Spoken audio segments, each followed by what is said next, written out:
الحمد لله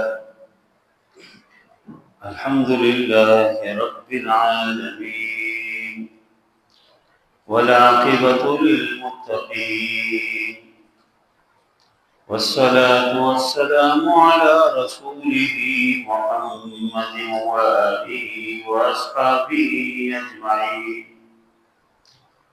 أما بعد، فأعوذ بالله من الشيطان الرجيم. بسم الله الرحمن الرحيم. وإنك لعلى خلق عظيم. وعن أنس رضي الله تعالى عنه قال رسول الله وعن أنس رضي الله تعالى عنه قال خدمت رسول الله صلى الله عليه وسلم 10 سنين فما قال لي أف قط ولا لشيء صنعته لم صنعته ولا لشيء تركته لم تركته، وكان من أحسن الناس خلقا. صدق الله العظيم وصدق رسوله النبي الكريم، ونحن على ذلك لمن الشاهدين والشاكرين، والحمد لله رب العالمين. گزشتہ جمعہ کو ربیع الاول کے حوالے سے اور نبی کریم صلی اللہ علیہ وسلم کی تشریف آوری کے حوالے سے میں نے گفتگو کی، اور نبی کریم صلی اللہ علیہ وسلم کے ساتھ محبت اور عقیدت اس میں نے گفتگو کی، اس لیے کہ نبی کریم صلی اللہ علیہ وسلم کے ساتھ جو محبت ہے اور عقیدت ہے وہ نہ مستحب ہے اور نہ صرف سنت ہے، بلکہ لازم ہے، فرض ہے۔ ایک مسلمان اور مومن اس کے بغیر مسلمان اور مومن رہ نہیں سکتے جب تک اللہ کے نبی صلی اللہ علیہ وسلم کے ساتھ پوری طرح اس کے دل میں محبت نہ ہو، عقیدت نہ ہو، کوئی مسلمان نہیں سکتے۔ اللہ کے نبی صلی اللہ علیہ وسلم نے فرمایا لا يؤمن احدكم حتى اكون احب اليه من والده وولده والناس اجمعين۔ فرمایا کہ تم میں سے کوئی آدمی مومن نہیں ہو سکتے، مومن ہو نہیں سکتے حتی اکون احب الیہ من والدہ وولدہ والناس اجمعین۔ فرمایا جب تک میں ان کے سامنے، ان کے دل میں، ان کے والدین سے، ان کے بچوں سے اور تمام انسانوں سے زیادہ ان کے دل میں محبوب نہ ہو، میرے ساتھ عقیدت نہ ہو، عشق نہ ہو، محبت نہ ہو، تو مومن نہیں ہو سکتے۔ سورۃ احزاب میں بھی اللہ نے فرمایا کہ النبی اولیٰ بالمؤمنین من انفسہم، کہ نبی کریم صلی اللہ علیہ وسلم زیادہ حقدار ہے، اس کی زیادہ اہمیت ہے ہر مسلمان اور مومن کے نفس سے زیادہ اس کی، جب تک اللہ و اللہ کے رسول سے محبت اور تعلق نہیں ہے تو وہ کہ مومن نہیں۔ اور فرمایا وَأَزْوَاجُهُ أُمَّهَاتُهُمْ، اللہ کے نبی کی جو بیویاں ہیں وہ اہل ایمان کی مائیں ہیں، اور اس پیغمبر سے محبت ایمان کی شرط اول ہے۔ کہا نا کس شاعر نے کہ نماز بہت اچھی، زکوٰۃ بہت اچھی، حج بہت اچھا، لیکن میں اس کے باوجود مسلمان ہو نہیں سکتا جب تک بے کٹ نہ مرو۔ رسول بطحہ کی حرمت میں خدا شاہد ہے کہ کامل میرا ایمان ہو نہیں سکتا، کسی کی ایمان کامل نہیں ہو سکتے۔ اور یہ عقیدت اور یہ محبت، یہ تو غیر مسلم بھی اب دیکھیں کتنے اللہ کے نبی صلی اللہ علیہ وسلم کے ساتھ ان کی محبت۔ ایک مائیکل ہارٹ ایک عیسائی ہے، اس نے دی 100 کے نام سے اس کی جو کتاب ہے اس میں نبی کریم صلی اللہ علیہ وسلم کو پہلے نمبر پر لیے۔ وہ فرماتے ہیں کہ سب سے زیادہ جو کامل انسان اسوے کے لحاظ سے مکمل انسان ہے وہ رسول اللہ صلی اللہ علیہ وسلم۔ کس نے پوچھا بھی اس سے کہ تم تو عیسائی ہو، آپ کو تو عیسیٰ علیہ السلام کا اول نمبر پہ لینا چاہیے۔ انہوں نے کہا نہیں، میں نے ریسرچ کیا، میں نے تحقیق کیا، اور اس تمام انبیاء کے اندر، اس تمام کائنات کے اندر کوئی کامل ہستی اگر ہے جو ہر لحاظ سے نمونہ ہے وہ نبی کریم صلی اللہ علیہ وسلم کے ساتھ۔ اور اس وجہ سے قرآن نے اس کو نمونہ بنایا، فرمایا لقد کان لکم فی رسول اللہ اسوۃ حسنہ، فرمایا کہ آپ کے لیے نبی کریم صلی اللہ علیہ وسلم کی ذات میں ایک بہترین اسوہ ہے، ایک بہترین ہر لحاظ سے کامل ہے۔ اس کو آپ شوہر کی حیثیت سے آپ دیکھیں، اس کو آپ ایک تاجر کی حیثیت سے آپ دیکھیں، اس کو آپ ایک مہمان کی حیثیت سے دیکھیں، ایک میزبان کی حیثیت سے دیکھیں، ایک معلم کی حیثیت سے دیکھیں، اور ہر لحاظ سے آپ اس کو دیکھ کے ایک شوہر کی حیثیت سے، ہر لحاظ سے نبی کریم صلی اللہ علیہ وسلم پوری طرح ایک نمونہ ہے، ان کے ہر لحاظ سے وہ ایک نمونہ ہے۔ اسی وجہ سے ایک ہندو شاعر ہے، ہندو ہے ہندو بلکہ سکھ ہے، سنگھ بیدی، مہندر سنگھ بیدی، وہ کہتے ہیں کہ عشق ہو جائے کسی سے کوئی چارہ کو نہیں، اور پھر کہتے ہیں کہ صرف مسلم کا محبت میں اجارت کو نہیں، یعنی وہ مسلمان نہیں ہے لیکن وہ سمجھتے ہیں کہ نبی کریم صلی اللہ علیہ وسلم ہر لحاظ سے وہ کامل ہے، وہ کامل نمونہ ہے۔ اس وجہ سے نبی کریم صلی اللہ علیہ وسلم کے ساتھ محبت، عشق، تعلق یہ ہر مسلمان کو پر فرض ہے کہ اللہ کے نبی صلی اللہ علیہ وسلم سے محبت کا اظہار کرے، اس کا عشق کا اظہار کرے۔ لیکن صرف محبت کافی نہیں ہے، صرف عشق کافی نہیں ہے، صرف اللہ کے نبی صلی اللہ علیہ وسلم کا نام لینا کافی نہیں ہے، بلکہ اللہ کے نبی صلی اللہ علیہ وسلم کی زندگی کی جو گوشے ہیں اس کو ہم اپنی زندگی میں لائیں، اس کو ہم کے طور پہ ہم لائیں، اس کے اخلاق ہم اپنائیں، اور یہ بہت ضرورت ہے زمانے میں۔ اور اللہ تعالیٰ نے فرمایا وَإِنَّكَ لَعَلَىٰ خُلُقٍ عَظِيمٍ، نبی کریم صلی اللہ علیہ وسلم فرمایا سورۃ قلم کی آیات ہے، نون والقلم وما يسطرون ما أنت بنعمة ربك بمجنون وإن لك لأجرا غير ممنون وإنك لعلى خلق عظيم۔ فرمایا کہ اے پیغمبر تم اعلیٰ اخلاق کی مالک، اعلیٰ اخلاق، بہترین اخلاق۔ اور نبی کریم صلی اللہ علیہ وسلم نے خود فرمایا کہ مجھے اللہ نے بھیجا ہے، انما بعثت لأتمم مکارم الاخلاق، اللہ نے بھیجا اس لیے کہ میں عمدہ اخلاق، اعلیٰ قسم کی جو اخلاق ہے اس کی تکمیل کے اللہ نے مجھے بھیجا۔ اور ایک روایت کے اندر بھی ہے کہ انما بعثت لأتمم صالح الاخلاق، اچھے اخلاق کے لیے اللہ نے مجھے بھیجا ہے کہ میں اخلاق سکھاؤں، اور اخلاق کی ایک نمونہ ہے۔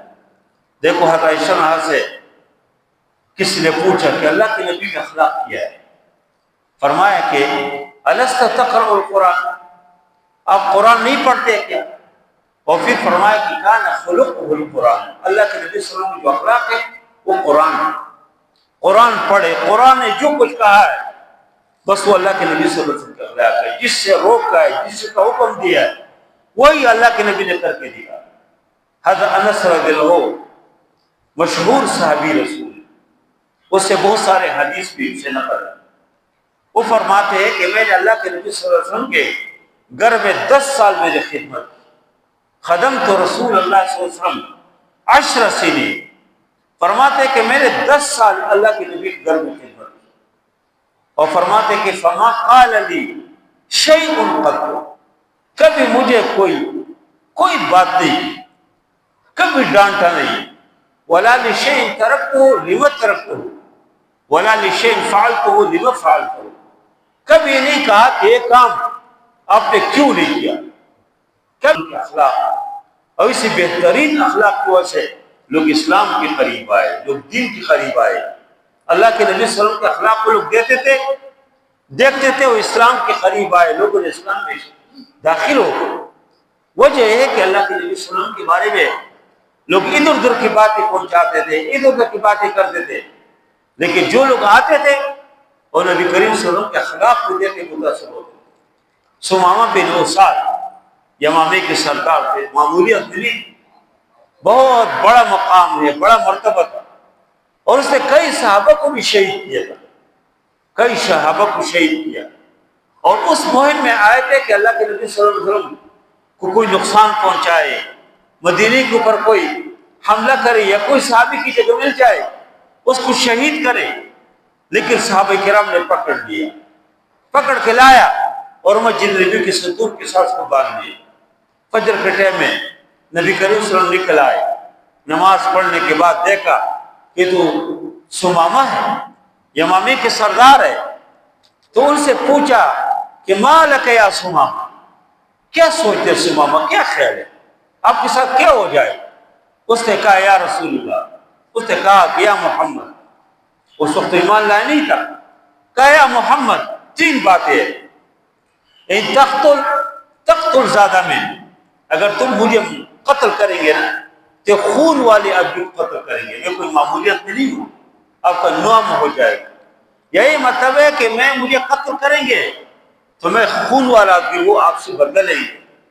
یا یہ اس نے دوسری بات کی کہ ان تنعم علی شاکر، اگر تم میرے اوپر احسان کرو گے نا تو تم ایک قدرمند آدمی کو اوپر احسان کرو گے، میں آپ کے احسان کبھی بولوں گا نہیں، یاد رکھوں گا۔ اور کہا اگر آپ کو مال چاہیے، مال دولت چاہیے، آپ کو فدیہ چاہیے تو سر توڑا، جتنے آپ کو مال چاہیے میں آپ کو مال دے دوں گا، میں اسے چھوڑا۔ اللہ کے نبی صلی اللہ علیہ وسلم نے مزید کوئی بات نہیں کی، تشریف لے گئے، لیکن صحابہ سے کہا کہ ان کو میرے بکری کی دودھ پلائے، اس کی عزت دیتے تھے، احترام کرتے تھے۔ 2 دن پھر اللہ کے نبی صلی اللہ علیہ وسلم تشریف لائے، پھر پوچھا کہ ما لک یا سمامہ، کیا خیال ہے سمامہ؟ اس نے پھر وہی باتیں کی، بس 3 باتیں ہیں، قتل کرنا چاہتے قتل کرو، بڑا نام ہو جائے گا، مجھے چھوڑنا چاہتے چھوڑو، تو ایسے میں آپ کو یاد رکھوں گا کہ میں قدردان آدمی ہوں، کبھی بھولوں گا نہیں۔ اور تیسری بات اس نے کہا اگر آپ کو فدیہ چاہیے تو فدیہ کا ہی میں آپ کو دے دوں گا۔ اللہ کے نبی صلی اللہ علیہ وسلم نے پھر کوئی بات نہیں کی، تشریف لے گئے۔ تیسرے دن جب اللہ کے نبی صلی اللہ علیہ وسلم تشریف لائے اور پھر وہی پوچھا، سمامہ نے پھر وہی 3 باتیں کی۔ اللہ کے نبی صلی اللہ علیہ وسلم فرمایا کہ چھوڑ لو اس کو چھوڑ دیا، وہاں سے نکل گیا، آگے باغ میں جا کے اس نے وضو کیا، غسل کیا اور واپس آ کے کلمہ پڑھا۔ اس سے کہا کہ آپ نے ادھر کلمہ کیوں نہیں پڑھتے تھے، کیوں ادھر سے واپس آ کے کلمہ پڑھ رہے؟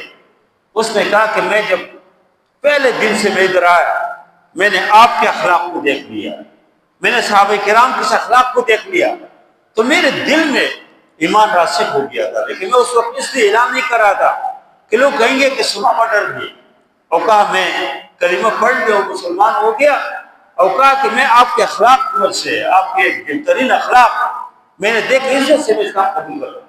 اور پھر کہا یا رسول اللہ میں تو ارادہ کیا میں عمرے کے لیے جانا چاہتا ہوں، عمرہ کرو، عمرہ کا جاؤ عمرہ کرو، صحیح ہے۔ پھر اس نے کہا کہ یمامے کہ گندم ہم مکی والوں کو دیتے تھے، اور کہا کہ آج کے بعد میں اس کو ایک دانہ بھی نہیں دوں گا۔ اللہ کے نبی نے فرمایا نہیں، انسانی ہمدردی کو ختم نہ کرو، اس کو جاری رکھو۔ اور اسی طرح کئی لوگ ہیں جنہوں نے اللہ کے نبی صلی اللہ علیہ وسلم کے اخلاق کو دیکھ کے ایمان لایا، حالانکہ وہ تو لے آئے تھے نا اللہ کے نبی صلی اللہ علیہ وسلم کے سر کاٹنے کے لیے، صحابہ کرام کو شہید کیا تھا، کئی صحابہ کو، لیکن اللہ کے نبی صلی اللہ علیہ وسلم کے اخلاق دیکھ کے اسے ایمان لایا۔ اس لیے اصل چیز یہ ہے کہ نبی کریم صلی اللہ علیہ وسلم کے اخلاق کو ہم اپنائیں، اس کو نبی کریم صلی اللہ علیہ وسلم کی پوری جو شریعت ہے، پوری جو زندگی ہے، یعنی جو مبعوث ہونے سے پہلے جو زندگی ہے، ایک پاک خوبصورت جوانی ہے، ہمارے لیے نمونہ ہے۔ لوگ اس کو امین سمجھتے تھے، صادق سمجھتے تھے۔ اس وقت نبوت سے پہلے بھی نبوت کا اعلان نہیں ہوا تھا، لیکن مکی کے اندر مشہور تھا کہ اگر کوئی آدمی امین ہے، کوئی صادق ہے، کوئی سچا ہے، امانتدار ہے، اس کا نام محمد ہے صلی اللہ علیہ وسلم۔ اور اس وجہ سے جب نبی کریم صلی اللہ علیہ وسلم نے صفا کی پہاڑی کے اوپر لوگوں کو بلا لیا تو لوگوں نے ایک دوسرے سے پوچھا کہ کون ہے؟ کہا یہ تو محمد صلی اللہ علیہ وسلم ہے۔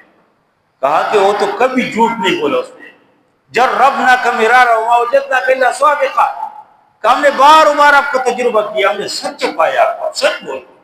اپنی زندگی پیش کی۔ اللہ کے نبی صلی اللہ علیہ وسلم فرماتے تھے، قرآن نے اس کا نقشہ پہ کھینچا ہے کہ فقط لبثت فیکم عمرا من قبل افلا تاخرون، میں نے زندگی کا بہت بڑا حصہ آپ کے اندر گزار دیا، تم عقل سے کام نہیں لیتے۔ اور کوئی آدمی سے نہیں تھے کہ جو انگلی اٹھاتے کہ آپ نے پلان کام غلط کیا، کوئی پڑوس میں پڑوسی کے لحاظ سے آپ اس کو دیکھیں، ہر لحاظ سے اس سے نبی کریم صلی اللہ علیہ وسلم کے اخلاق ہمیں اپنانا چاہیے، ہماری زندگی میں اس کے اخلاق آ جائے۔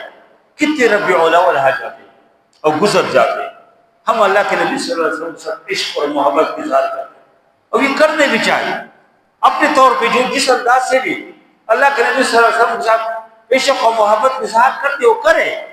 لیکن اصل چیز جو ہے وہ جو کہ شاعر نے کہا کہ کسی غم گسار کے محنتوں کا یہ خوب میں نے صلہ دیا، کہ جو میرے غم میں بلا گیا وہ میرے دل سے بلا دیا، کہ جو میرے غم میں بلائے روئے میرے لیے اس کو ہم نے دل سے بلا دیا۔ وہ کہتے ہیں کہ میں تیرے مزار کی جالیوں کی مدحتوں میں مگن رہا، تیرے دشمنوں نے تیرے چمن میں خزاں کا جال بچھا دیا۔ دشمن اللہ کے نبی صلی اللہ علیہ وسلم پوری شریعت کو ختم کرنا چاہتے ہیں، اور میں اسی پر خوش ہوں کہ بس ہم نے گلیاں سجائے، یہ بھی ہمیں کرنا چاہیے۔ لیکن ہمیں اصل اللہ کے نبی صلی اللہ علیہ وسلم کے جو پوری زندگی ہے، اللہ کے نبی صلی اللہ علیہ وسلم کی جو اخلاق ہے وہ اپنانا چاہیے۔ اور وہ یہ بھی جو عنایت علی خان مرحوم، اس نے یہ بھی کہا ہے کہ تیرے حسن خلق کہ ایک رمق میری زندگی میں نہیں مل سکی، تیرے حسن خلق کے ایک رمق میری زندگی میں نہیں مل سکی، اور میں اسی پہ خوش ہوں کہ میں جو گلیاں سجا رہا۔ اور کہتے ہیں کہ میں تیرے سور و بدر کے باب کے میں ورق الٹ کے گزر گیا، سور و بدر، غار سور، اللہ کے نبی صلی اللہ علیہ وسلم غار سور میں کتنی مشکل سے گزرے تھے، اللہ کے نبی صلی اللہ علیہ وسلم غزوہ بدر میں کتنے مشکل سے گزرے، لیکن تیرے سور و بدر کے باپ کے میں ورق الٹ کے گزر گیا، بس مجھے صرف تیرے حکایتوں کے روایتوں نے مزہ دیا، بس حکایت اللہ کے نبی صلی اللہ علیہ وسلم کے روایات اس کو ہم بیان کرتے ہیں۔ اس لیے میرے بھائیوں، اللہ کے نبی صلی اللہ علیہ وسلم کی پوری زندگی، اور یہ بہت افسوس کی بات ہے، مجھے بہت افسوس سے کہنا پڑتا ہے، اور مجھے کس نے کہا کہ اگر ہم عرض کریں گے تو شکایت ہوگی۔ خود دیوبندی بریلوی مکتب فکر کے اندر بڑے علماء ہیں، ماشاءاللہ مفتی منیر صاحب موجود ہے، ادھر ڈاکٹر راغب موجود ہے، مصطفیٰ اور جو ثاقب رضا مصطفی موجود ہے، بڑے بڑے علماء ہیں۔ میں ان سے کہتا ہوں کہ آپ اگر اس بار ربیع الاول کے دن لوگ خرافات کرتے ہیں، اس کو کنٹرول نہ کریں، یہ پوری دن کی بدنامی ہے۔ تو کتنے افسوس کی بات ہے کہ ایک آدمی جلوس میں جا رہا ہے، کسی بڑے شیخ الحدیث کے، کسی بڑے عالم کے گھر کے سامنے کھڑے ہوتے اور کسی مدرسے کے سامنے کھڑے ہوتے، وہ اہل حدیث ہوگا یا وہ دیوبندی ہوگا یا بریلیوں میں سے کوئی ہوگا جس طرح خرافات نہیں کرتے، ان کے گھر کے سامنے کھڑے ہو کر وہ یہ شعر پڑھتے، شعر بہت عجیب ہے کہ نثار تیرے چہل پہل پہ ہزاروں عید ربیع الاول، نثار تیرے چہل پہل پہ ہزاروں عید ربیع الاول، اور پھر کہتے کہ سوائے ابلیس کی جہاں میں سبھی تو خوش ہیں۔ کتنے افسوسناک بات ہے کہ جو اس طرح کہ آپ کی طرح ناچتے نہیں، کوئی اسی طرح جو خرافات نہیں کرتے، تم اس کو یہ الفاظ استعمال کرتے، اس کو تم ابلیس کہتے ہیں۔ کتنے بڑے علماء ہیں، اچھے علماء ہیں کہ جو اور انداز سے اللہ کے نبی صلی اللہ علیہ وسلم کے ساتھ محبت کا اظہار کرتے، عشق کا محبت اظہار کرتے، اس کے لیے یہ الفاظ استعمال کرنا، اسے ابلیس سے تعبیر کرنا، یہ کتنی بری بات ہے۔ اور دوسری بات یہ ہے کہ اسی انداز سے یہ تو عید منانا، خوشیاں منانا، یہ تو نبی کریم صلی اللہ علیہ وسلم کی کوئی 600 سال تقریباً بعد یہ شروع ہو گیا۔ حالانکہ اس زمانے میں خود نبی کریم صلی اللہ علیہ وسلم کا جو دور ہے، دیکھو اللہ کے نبی صلی اللہ علیہ وسلم 23 سال نبوت کا دور ہے، اس سے پہلے کوئی 60-63 سال پوری زندگی ہے، کبھی اللہ کے نبی صلی اللہ علیہ وسلم نے اس طرح نہیں منایا۔ اس کے بعد ابوبکر صدیق رضی اللہ عنہ 2 سال خلیفہ رہے، کبھی اس نے یہ نہیں کیا۔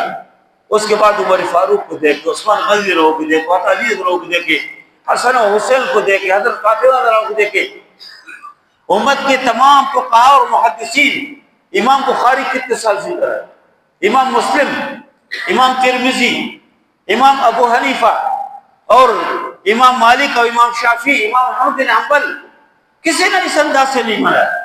اس لیے میں یہ کہتا ہوں کہ اس پہ ہمارے جو بزرگ علماء ہے اس کو دیکھنا چاہیے کہ بھائی اگر آپ کو، بلکہ ہم سب کو اللہ کے نبی صلی اللہ علیہ وسلم کی اگر محبت کوئی نہیں رکھتے اس کے، وہ تو مومن نہیں ہے۔ تو اللہ کے نبی نے صاحب فرمایا لا یؤمن احدکم حتی اکون احب الیہ من والدہ وولدہ والناس اجمعین۔ قرآن نے فرمایا کہ النبی اولی بالمؤمنین من انفسہم، لیکن اس انداز سے جو خرافات کرے، اور بہت افسوس کی بات ہے کہ لڑکے ناچ رہے ہیں، یہ کیا خوشی کا انداز ہے؟ لڑکے ناچ رہے ہیں، نماز نہیں پڑھتے، کوئی دین کی کوئی چیز نہیں ہے، اور سمجھتے کہ ہم خوشی منا رہے ہیں۔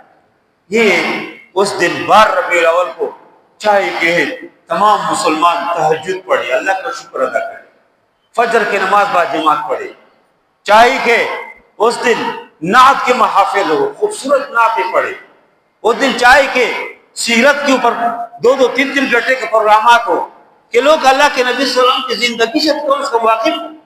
اللہ کے نبی صلی اللہ علیہ وسلم کی 23 سالہ زندگی ہے، اس میں کیا ہے اس سے ہم بے خبر ہیں، ہم اس سے واقف نہیں ہیں۔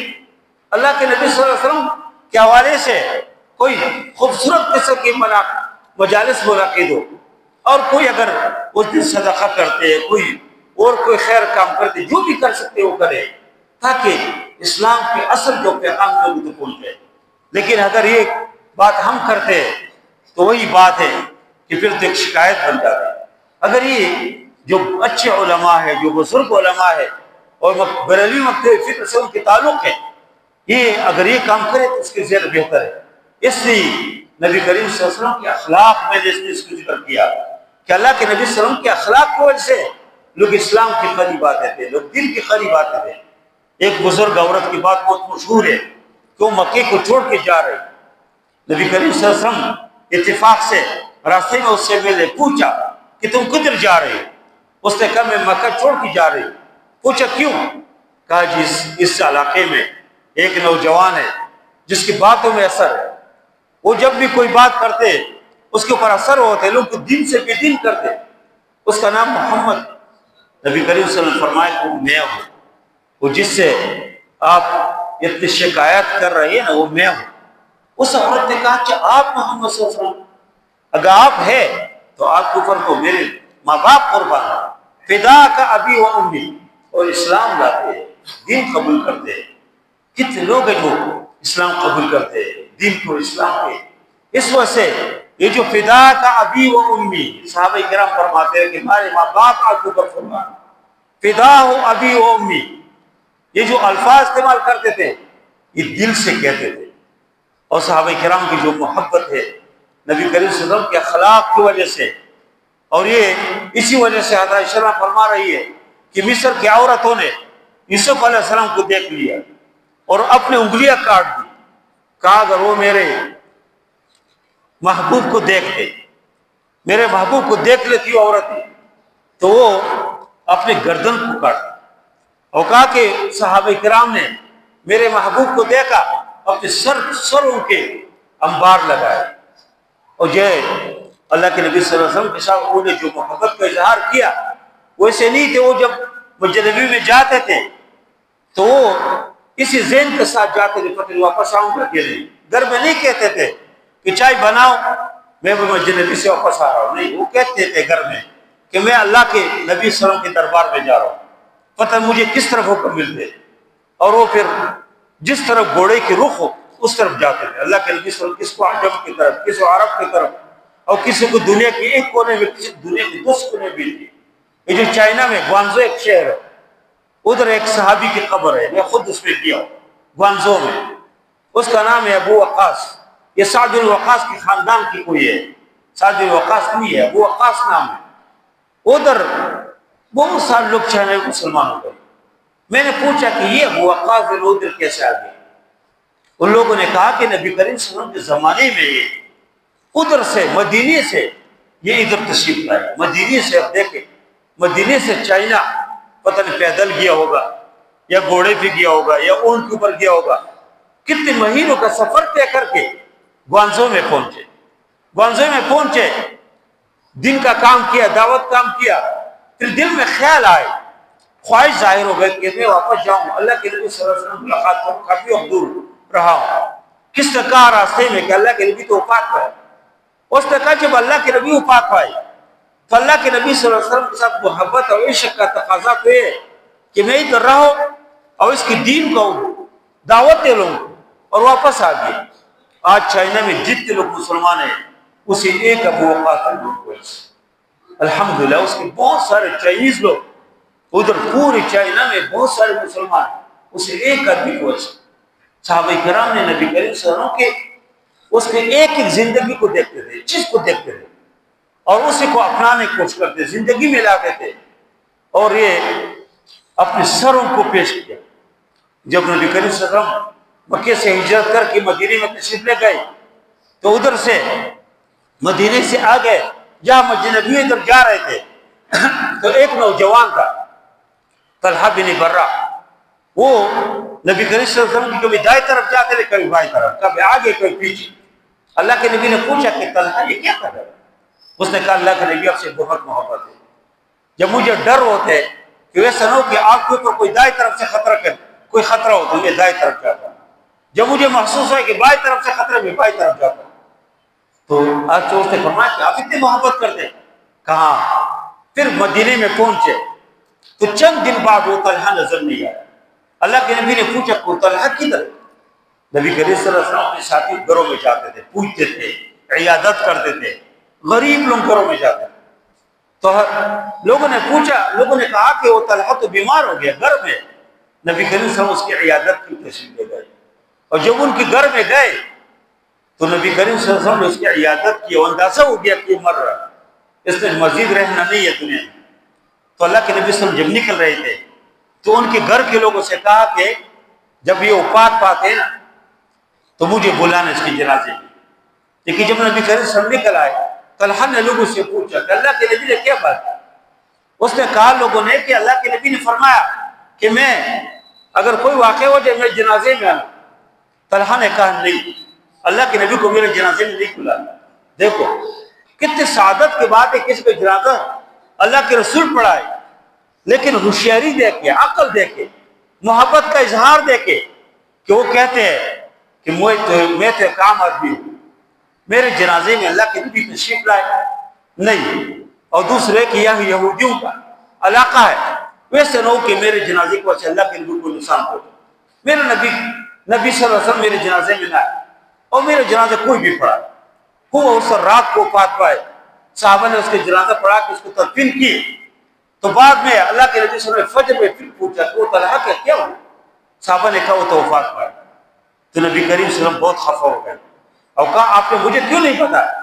لوگوں نے کہا یا رسول اللہ صلی اللہ علیہ وسلم وہ تو اس نے وصیت کی کہ میرے جنازے میں اللہ کے نبی تشریف نہ لائے، ویسے نہ ہو یہودیوں کا علاقہ ہے کوئی کس کو نقصان پہنچائے.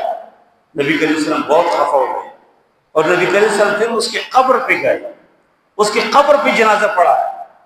یہ جو قبر کے جنازے کے لوگ بات کرتے ہیں، غائبانہ جنازے کی بات کرتے ہیں، قبر کو جنازے اللہ کے نبی صلی اللہ علیہ وسلم قبر کو کھڑے ہو گئے اور ادھر جنازہ پڑھا. بہترین دعائی اس دعا میں ایک یہ ہے اللہم الق طلحہ بحیث تضحک الیہ وہو یضحک الیہ. یا اللہ طلحہ سے ایسے ملاقات کرو کہ جب وہ تم اس کو دیکھے وہ آپ کو دیکھ کے ہم سے خوش ہو جائے اور تم اس کو دیکھ کے ہم سے خوشی ہو جائے. اتنے بہترین دعائی اور دعائی اس لیے نبی کریم صلی اللہ علیہ وسلم کے ساتھ محبت اور عقیدت کا اظہار یہ کہ اللہ کے نبی صلی اللہ علیہ وسلم کے پوری زندگی وہ ہماری زندگی موجود. صحابہ کرام اس کے پانی زمین وضو کے پانی زمین پہ گر نہیں دیتے. دیکھو ایک انسان کے ہاتھ اور زمین تک کتنی فاصلہ ہے، لیکن پانی وضو کے پانی زمین میں گرنے نہیں دیتے تھے، اس کو محفوظ کرتے تھے، پاس لیتے تھے. اور نبی کریم صلی اللہ علیہ وسلم کے بال اس کو زمین پہ گرنے نہیں دی، حتیٰ کہ کوئی چیز زمین پہ گرنے نہیں دی صحابہ کرام نے. لیکن اسی انداز سے صرف محبت کی دعویت نہیں کی، اس کے ساتھ عقیدت کیا اپنی زندگی وصول آئے. آج جو پوری دنیا میں مسلمانوں کی جو حالت ہے اس کی وجہ یہ ہے کہ ہم اللہ کے نبی صلی اللہ علیہ وسلم کی سیرت سے واقف نہیں ہیں, ہم قرآن سے واقف نہیں ہیں, ہم دین اسلام اور شریعت سے واقف نہیں ہیں. اس سے پوری دنیا میں آپ دیکھیں کہ آپ مسلمانوں کے حالت ہے. کسی جگہ میں اگر کوئی عورت جس کی بے عزتی ہو رہی ہے تو مسلمان عورت ہے. کسی عورت کے سر کے اوپر دوپٹہ نہیں ہے تو مسلمان عورت ہے. کسی جگہ اگر کوئی مرد زخمی ہے تو مسلمان مرد ہے, مسلمان بزرگ ہے, مسلمان نوجوان ہے. اب دیکھو یہودیوں کی, اسرائیل, ان کے اتنے ان کو بہادری مل گئی, اتنے ان کے غیرت آ گئی کہ وہ مسلمان دنیا کے اوپر اس کے حملے, یہ چند گھنٹوں میں آپ دیکھیں کئی اسلامی دنیا کے اوپر اس نے حملے کی. اور اس نے کہا کہ یہ ہم اگلا جو ہمارے ہدف ہے کوئی خوشخبری میں نہ رہے کہ ہمارے پاکستان کے اوپر حملہ کریں گے. اس نے کہا ہے, صاحب کہا نیتنیاہو نے کہ اگر پاکستان کے اندر جو دہشت گرد ہے اس کو اگر وہ ختم کرے تو صحیح ہے, ورنہ ہمیں حق ہے کہ ڈائریکٹ پاکستان کے اوپر حملہ کریں. ایران کے اوپر حملہ کیا, قطر کے اوپر, اور قطر کے ان اللہ کے بندوں نے ابھی جو جہاز دیا اور جو ڈالر دیا ٹرمپ کو, اگر کسی مسلمان ملک کو دیتے تو آج یہ مسئلہ نہ ہوتا, لیکن نہیں دی. اور ابھی جہاں کوئی مسلمان جاتے, ابھی جو گلوبل سمود فلوٹیلا جو ایک عالمی قافلہ ہے, ایک جو ہے وہ کشتیوں کا ایک قافلہ ہے جو اسپین سے نکلا اور وہ تیونس پہنچے, اور تیونس سے انہوں نے سفر شروع کیا اور وہ غزہ جا رہے. اس میں الحمدللہ پاکستان سے بھی ڈاکٹر سینیٹر مشتاق احمد خان, وہ کسی پارٹی کے نہیں ہے, کسی پارٹی کے نمائندگی وہ نہیں کر رہے, وہ ہے تو جماعت اسلامی کے, لیکن وہ کسی پارٹی کی نمائندگی نہیں کر رہے. اس کے پاس پاکستان کا جھنڈا ہے, وہ لہرا رہے جگہ جگہ اور کہتے ہیں میں پاکستان کا نمائندہ ہوں. 5 افراد وہ ہے اور ایک وہ ہے. ابھی اس قافلے کے جو درمیانی اور مرکزی جو ان کے جو بیڑا ہے, وہ کشتی ہے, اس کے اوپر ظالموں نے حملہ کیا. حالانکہ وہ صرف سامان لے کے, امن لے کے, پیغام لے کے, اور ان کا خیر ہے کہ ہم یہ جو اس کے اوپر یہ جو اسرائیل کا جو قسم اس کے اوپر کنٹرول ہے یہ قبضہ ختم کرے تاکہ ادھر مسلمانوں کو کوئی مدد مل جائے, لیکن اس پر بھی ہم نہیں کر رہے ہیں. اس لیے مسلمان حکمرانوں کی بلکہ ساری دنیا کے مسلمانوں یہ فرض بنتے کہ اس قافلے کے اس کے ہمدردی کر. اس میں تقریباً کوئی 45 ممالک کے لوگ اور کوئی 75 کے قریب تقریباً کشتیاں ہے, کافی لوگ ہیں. اس پہ غیر مسلم ہے, ایسے عورتیں اس پہ نہ پردہ ہے نہ کچھ چیزیں, صرف انسانیت کی بنیاد ہے. اور ہم مسلمان ہیں, ہمیں اللہ کے نبی صلی اللہ علیہ وسلم نے فرمایا المؤمن اخو المؤمن, مومن مومن کی بھائی. فرمایا کہ مسلمانوں کی مثال دیا کہ ایک بدن کے کا جسد واحد, ایک جسد کے, لیکن آج ہمارے بھائی بھوک سے مر رہے, پیاس سے مر رہے, وہ کہ بچے بیچارے ہڈیاں نظر آ رہے. ہمیں کوئی احساس نہیں ہے غیر مسلموں کو. اس قافلے کے اندر یہ جو 45 جہاز ہے, صرف اس پہ 6 افراد صرف پاکستان سے ہے. اور میں سمجھتا ہوں کہ انہوں نے امت کے ایک برم رکھا, پاکستان کو ایک عزت دی کہ جہاں جاتے پاکستان کا جھنڈا لہراتے مشتاق صاحب, اور کہتے ہیں کہ ہم جائیں گے ہر قیمت پہ. نہیں, کس میں شہادت ہے. ظاہر ہے کہ وہ تو ظالم لوگ ہیں, وہ تو کسی کو معاف نہیں کریں گے, لیکن شہادت کے لوگ تیار ہو رہے جا رہے ہیں. اس لیے ہمیں اس طرح کے لوگوں کے لیے آواز بھی اٹھانا چاہیے, حکومتوں کو بھی چاہیے کہ اس اسرائیل کو اگر ہم نے آج اگر ہم نے ان کو اس کے گلے میں اگر لگام نہیں ڈالتے تو بہت ظالم. اللہ نہ کرے, اللہ نہ کرے. آج اب دیکھیں فیس بک پہ ایک بہت عجیب میں نے ویڈیو دیکھے کہ کل یا پرسوں مدینے کے اوپر سے ایک میزائل گزر رہا ہے, وہ پھر اس کو ناکارہ کیا. یہ کدھر سے؟ یعنی اگر وہ بیت المقدس کو اس کو تس نس کر سکتے ہیں اور ہمارے ایمان میں کوئی فرق نہیں آتے, ہمارے ایمان میں اور غیرت میں کوئی مسئلہ نہیں ہے, تو ہمارے ٹیسٹ کر رہے ہیں. کل اللہ نہ کرے, اللہ نے کہا مکی کے اوپر حملہ کرے, اللہ نے کرے مدینہ المنورہ کے اوپر حملہ کرے, ہم کیا کر سکتے ہیں؟ آج ہم اپنی حکومتوں سے درخواست کرتے ہیں کہ ہمارے جو افواج ہے یہ صرف برکت کے لیے نہیں ہے. ہمارے پاس یہ جو توپ ہے, ہمارے پاس جو میزائل ہے, ہمارے پاس جو غوری ہے اور جو کچھ ہمارے پاس ہے یہ صرف نہیں ہے اس لیے کہ 14 اگست کو ہم نکالے اور لوگ اس کے تماشا کریے، 23 مارچ کو نکالے یا 25 دسمبر کو نکال، نہیں، اس کو استعمال کرو۔ آج اگر آپ نے اسرائیل کو لگام نہیں دی تو دیکھو یہ آہستہ آہستہ بڑھ رہا ہے، بلکہ نیتنیاہو نے صاف کہا ہے کہ ابھی پاکستان کی باری ہے، کہتے ہیں جب تک اس پہ یہ دہشت گرد کس کو بولتے؟ جو نماز پڑھتے، جو دیندار لوگ ہیں، جو اچھے لوگ ہیں، جو اسلام اور شریعت کو مکمل طور پہ اپناتے ہیں، کہتے ہیں دہشت گرد، اس کے اوپر حملے کر۔ اس لیے میرے بھائیوں ہمیں دعائیں بھی کرنی چاہیے، اور نبی کریم صلی اللہ علیہ وسلم کے عقیدت کے ساتھ ان کے محبت کے دعووں کے ساتھ ساتھ ہمیں اللہ کے نبی صلی اللہ علیہ وسلم کے اخلاق ہمیں اپنائے، اپنی زندگی میں لائے، تاکہ اس کے نتیجے میں اس دنیا کے اندر اسلام غالب ہو، شریعت غالب ہو، اور اس کے نتیجے میں پاکستان کی آزادی کی جو اصل مقاصد ہے کہ لے کے رہیں گے پاکستان، بن کے رہیں گے پاکستان ان کا مقصد کیا؟ لا الہ الا اللہ، وہ بہترین و پاکیزہ مقدس جو مقاصد اس کو حاصل کرے، اور اس کے نتیجے میں پوری دنیا میں اسلام غالب ہو، دین کا غلبہ ہو، اور کوئی بھی مسلمانوں کے مذاق نہ اڑائے، کوئی قرآن کے مذاق نہ اڑائے، کوئی نبی کریم صلی اللہ علیہ وسلم کی کارٹون نہ بنائے۔ اگر ہم یہ نہیں کریں گے اور صرف ہمیں محبت کی دعوت ہم کریں اور اللہ کے نبی صلی اللہ علیہ وسلم کی شریعت کو نہیں اپنائیں گے، لوگ پھر ہمارے خلاف ہر طرح کے کارروائی کریں گے۔ اللہ تعالیٰ ہم سب سے راضی ہو جائے۔ وصلی اللہ تعالیٰ علی خیر خلقہ محمد و علیہ وسلم۔